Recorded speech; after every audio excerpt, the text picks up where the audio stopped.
আসসালামু আলাইকুম। আপনাদের সাথে আজকে একটি গল্প শেয়ার করব। গল্পের নাম হচ্ছে মানুষের মূল্য। তো চলেন শুরু করা যাক। আমাদের পাড়ার মোড়ে রয়েছে একটি কামারের দোকান। কামার সারাদিন কাজ করত, আর তার ছোট্ট ছেলেটি তার পাশেই সারাদিন বসে থাকতো, বাবার মুখে নানা রকম গল্প শোনার জন্য। ছেলেটি খেলাধুলার থেকেও বাবার মুখের গল্প শুনতেই বেশি পছন্দ করত। এরকমই একদিন ছেলেটি তার বাবাকে জিজ্ঞেস করলো, বাবা, এই দুনিয়ায় সবকিছুর তো মূল্য আছে, তবে মানুষের মূল্য কত? বাবা ওই ছোট্ট ছেলের মুখে এমন প্রশ্ন শোনার জন্য মোটেও প্রস্তুত ছিলেন না।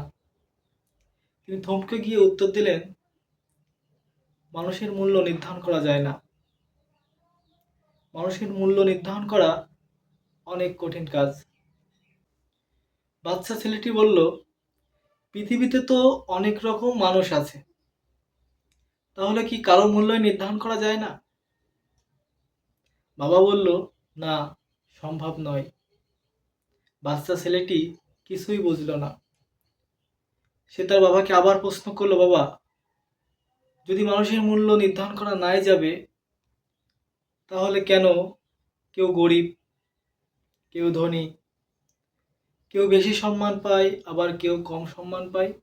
ভাবলেন, ছেলেকে বলে বোঝানো যাবে না, তাকে উদাহরণ দিয়ে বোঝাতে হবে। তাই ছেলেকে বলল, তোমার পিছনে যে রডটি পড়ে আছে, ওই রডটি আমার কাছে নিয়ে এসো। ছেলেটি লোহার রডটি নিয়ে আসার সাথে সাথেই বাবা ছেলেকে প্রশ্ন করল, বলো তো এই রডটির মূল্য কত?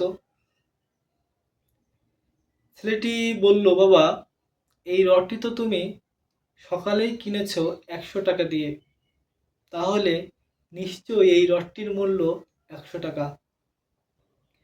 বাবা বলল, তাহলে বলো তো, এই রডটি দিয়ে যদি আমি 5টি কাস্তে তৈরি করি, তাহলে এর মূল্য কত হবে? ছেলে বলল, বাবা, একটি কাস্তের মূল্য 50 টাকা হলে 5টি কাস্তের মূল্য নিশ্চয়ই 250 টাকা এর মূল্য হবে।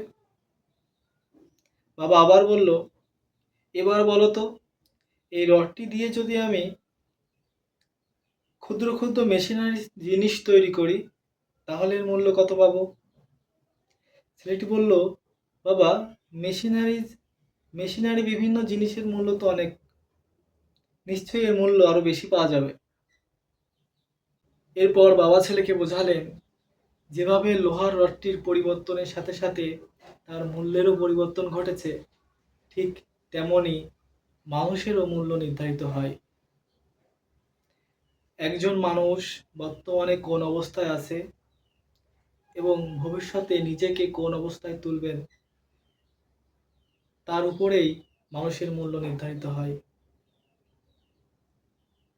ছেলে বলল, তার মানে কোনো মানুষের মূল্য কেমন হবে তা নির্ধারণ করবে সে নিজেই। তাই মানুষ ভেদে ধনী গরিব দেখা দেয়। বাবা বলল, বাহ, এই তো বেশ ভালোই বুঝেছো তুমি। ধন্যবাদ।